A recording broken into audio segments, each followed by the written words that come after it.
Hi friends, आप देख रहे हैं द ट्रिवी केमिस्ट्री एंड फिजिक्स चैनल पर मुझे सुबोध कुमार पांडे को, और मैं लेकर आया हूं आप लोगों के लिए क्लास 12th का एक टॉपिक जिसका नाम है इलेक्ट्रोकेमिस्ट्री। तो चलें बात करते हैं इलेक्ट्रोकेमिस्ट्री की।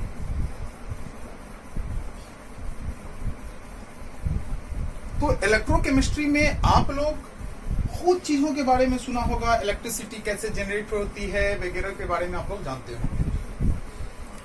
तो हम लोग सबसे पॉपुलर कुछ इलेक्ट्रिसिटी जनरेट होने की प्रिंसिपल को जानते हैं। उसमें पहला प्रिंसिपल है वो है हाइड्रो पावर।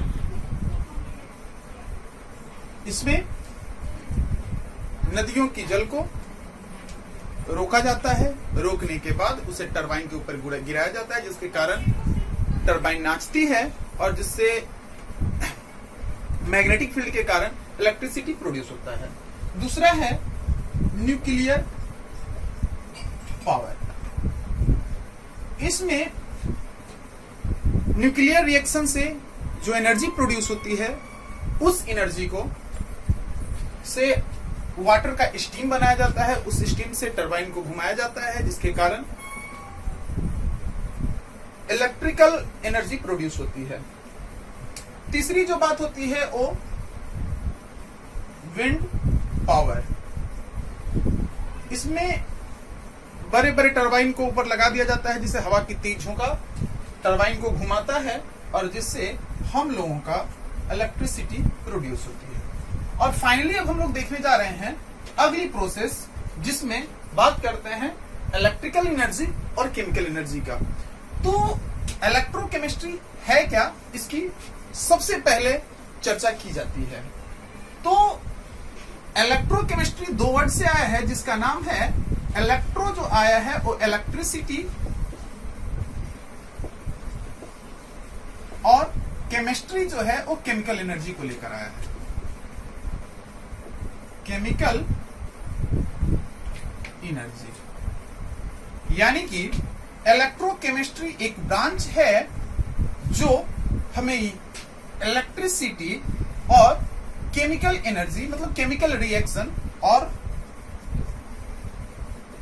केमिकल रिएक्शन, मतलब इलेक्ट्रिसिटी और केमिकल रिएक्शन के बीच का जो रिलेशन देता है, उसे हम लोग इलेक्ट्रोकेमिस्ट्री में रखते हैं।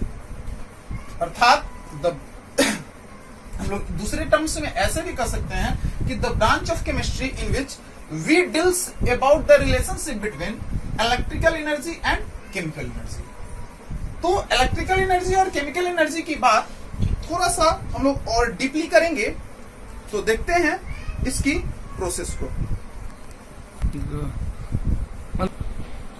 तो चलें देखते हैं हम लोग इलेक्ट्रोकेमिस्ट्री में केमिकल एनर्जी और इलेक्ट्रिकल एनर्जी के बीच का रिलेशन। तो केमिकल एनर्जी, जैसे हम लोग एक छोटा सा लेक्लांचे सेल जो होता है, बैटरी, घर पे कॉमन बैटरी जो हम लोग यूज करते हैं, उसको अगर रख देते हैं तो वो बहुत ही वो धीरे धीरे कुछ टाइम के बाद डिस्चार्ज हो जाता है। डिस्चार्ज होने का मतलब कि उसकी जो केमिकल एनर्जी होती है वो इलेक्ट्रिकल एनर्जी में धीरे धीरे कन्वर्ट हो गया, जिसका बिना यूज किए ही हम लोग का क्या होता है कि वो मिस यूज हो चुका है। तो यानी कि जब केमिकल एनर्जी को अगर रख दिया जाता है, केमिकल एनर्जी को अगर बंद करके अगर हम लोग रखते हैं, तो ये स्पॉन्टेनियस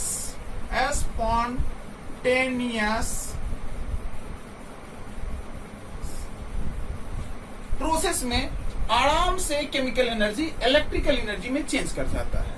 और चूंकि केमिकल एनर्जी इलेक्ट्रिकल एनर्जी में जा रहा है, इसी कारण हम लोग इस प्रोसेस का नाम रखते हैं इलेक्ट्रोजेनेसिस।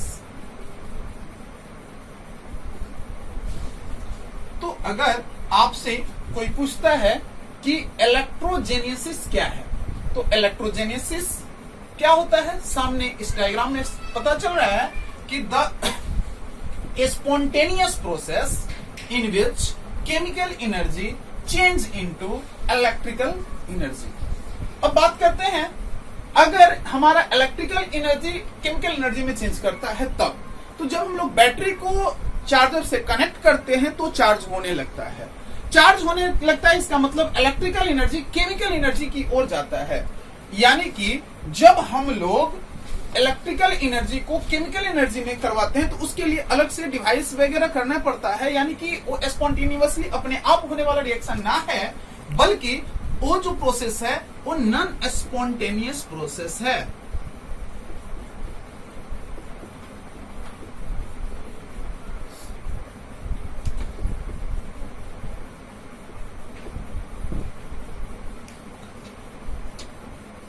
चूंकि इसमें हम लोग का इलेक्ट्रिकल एनर्जी केमिकल एनर्जी में आ रहा है, अतः इसका नाम हम लोग इलेक्ट्रोलाइसिस वर्ड देते हैं। अब इलेक्ट्रोलाइसिस वर्ड को अगर हम लोग डिफाइन करें तो कैसे डिफाइन कर सकते हैं कि the non spontaneous process in which chemical energy electrical energy change into chemical energy. अब रही बात कि ये जो प्रोसेस हो रही है, एक केमिकल एनर्जी इलेक्ट्रिकल एनर्जी में चेंज हो रहा है, इलेक्ट्रिकल एनर्जी केमिकल एनर्जी में चेंज हो रहा है, यानी कि ये जो प्रोसेस हुआ होगा एक कोई ना कोई डिवाइस में या कोई कंटेनर में हुआ होगा। अब जिस कंटेनर में या जिस डिवाइस में ये प्रोसेस कंप्लीट होता है, उस प्रोसेस को या उस डिवाइस को हम लोग एक नाम देते हैं, जिसमें का नाम होता है electrochemical cell.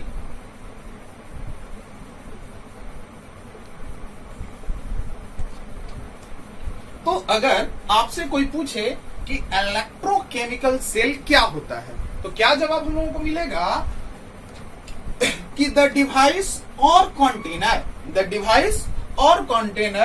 In which either electricity is generated or electricity is consumed. Either electricity is generated or electricity is consumed. This is called electrochemical cell. मतलब कि जिसमें या तो इलेक्ट्रिसिटी, जिस बर्तन में या जिस डिवाइस में हम लोग या तो इलेक्ट्रिसिटी को प्रोड्यूस करते हैं या उसको कंज्यूम करते हैं, तब हम उस बर्तन को या उस डिवाइस को क्या नाम देंगे बाबू? Electrochemical cell. तो चलें अब इलेक्ट्रोकेमिकल सेल की क्लासिफिकेशन करेंगे और इसके बारे में जानकारी है क्या।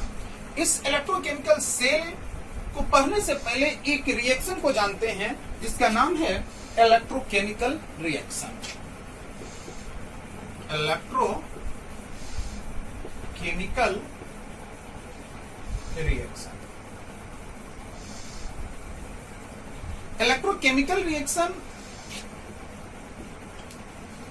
क्या है बाबू? कि the chemical reaction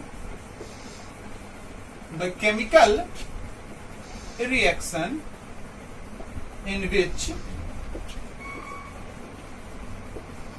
either electricity is produced or consumed is called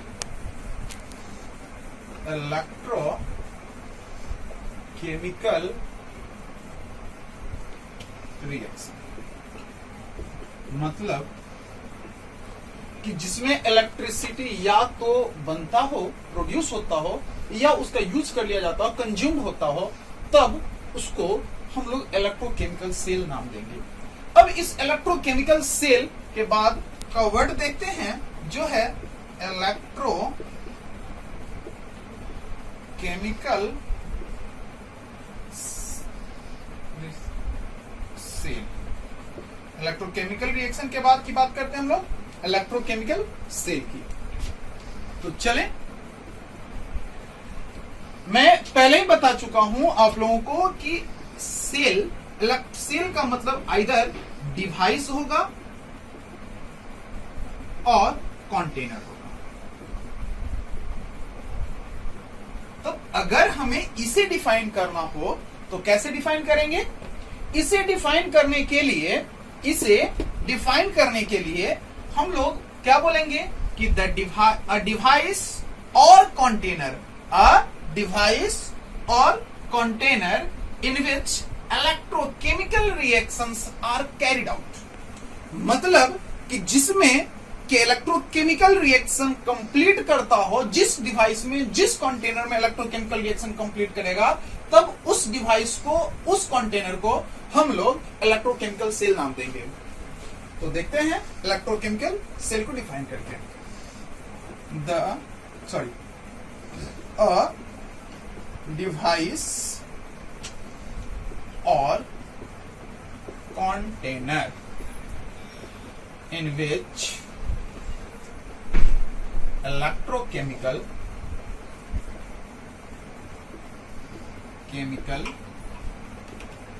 reaction are carried out। मतलब जिसमें इलेक्ट्रोकेमिकल रिएक्शन कंप्लीट करेगा उसको इलेक्ट्रोकेमिकल सेल नाम देंगे। तो इलेक्ट्रोकेमिकल सेल में की बात अगर करें तो अगर हम लोग जो बैटरी का यूज करते हैं, जो बैटरी घर पे यूज करते हैं, वो छोटा वाला बैटरी जो टॉर्च वगैरह में बैटरी यूज करते हैं, वो भी एक तरह का इलेक्ट्रोकेमिकल सेल हुआ, क्योंकि उसमें भी इलेक्ट्रिसिटी जो होती है वो प्रोड्यूस होती है with the help of chemical reaction. Chemical reaction complete होता है और इलेक्ट्रिसिटी जनरेट होती है, दैट इज उसमें इलेक्ट्रोजेनेसिस प्रोसेस कंप्लीट होता है।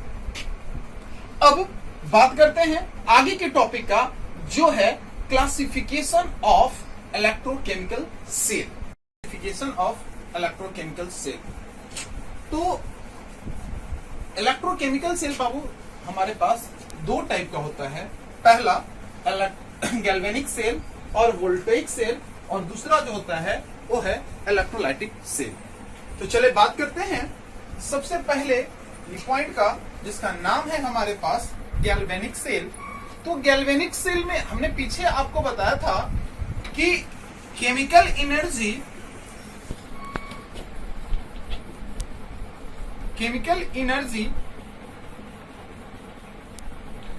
इलेक्ट्रिकल एनर्जी में चेंज होता है,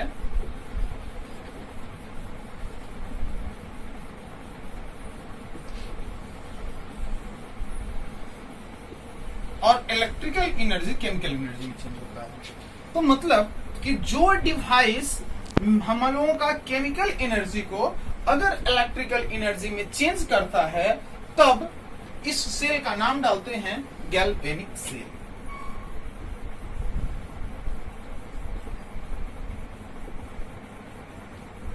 तो गैल्वेनिक सेल क्या हुआ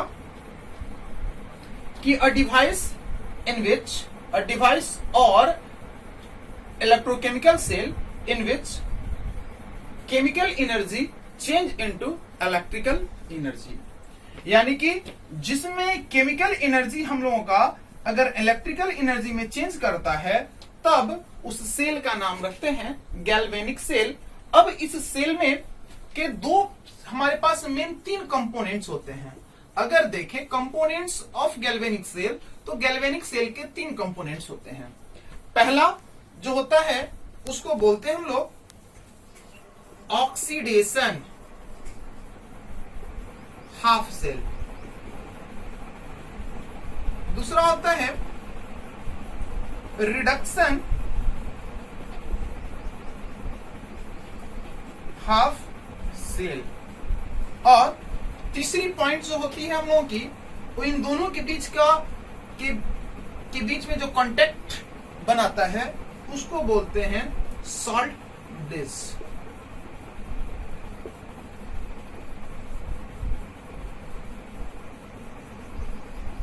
तो चले अब बात करते हैं इस गैल्वेनिक सेल के एक एक पोर्शन को समझते हैं और उसके बाद क्लियर किया जाएगा। तो गैल्वेनिक सेल को समझने से पहले हम लोग दो ट्रिक्स को समझते हैं। उस ट्रिक्स को जानना बहुत ही जरूरी होता है, ताकि हम लोग गैल्वेनिक सेल की पूरी प्रिंसिपल को समझ जाएंगे। उससे हम लोगों का कोई प्रॉब्लम नहीं होगा तो उसमें मेरा पहला ट्रिक आता है जिसको बोलते हैं लोन, LOAN, लोन। लोन का मतलब होता है L for left, O for oxidation, A for anode और N for negative.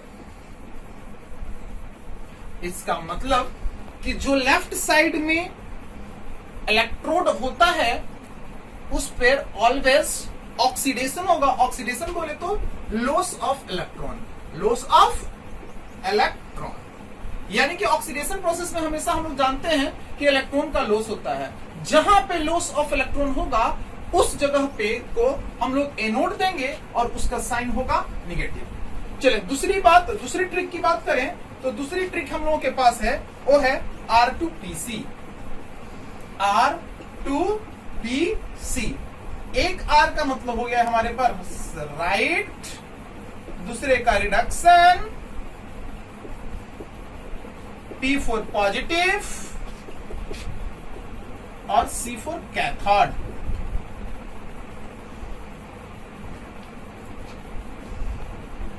R for right, R for reduction, P for positive और C फॉर कैथोड। यानी कि जहां पे जो राइट साइड में रहेगा वहां पे रिडक्शन होगा। रिडक्शन का मतलब gain of electron, gain of electron. Sign उसका होगा पॉजिटिव और नाम देंगे कैथोड। तो हम लोगों के पास दो प्रोसेस आया। पहला लोन, लोन का मतलब हम लोग निकालेंगे क्या, L for left, O for oxidation, A for anode, N for negative. Second वाले में बात करते हैं R2PC, मतलब right, reduction, positive and cathode. तो एक्सप्लेन करते हैं इसको। तो हम लोग समझ गए कि ए लोन और R2PC है क्या। अब इसके हेल्प से हम लोग पूरी कंपोजिशन निकालेंगे गैल्वेनिक सेल के बारे में। तो देखते हैं, अब अगले क्लास में हम लोग देखेंगे गैल्वेनिक सेल का कंपोजिशन।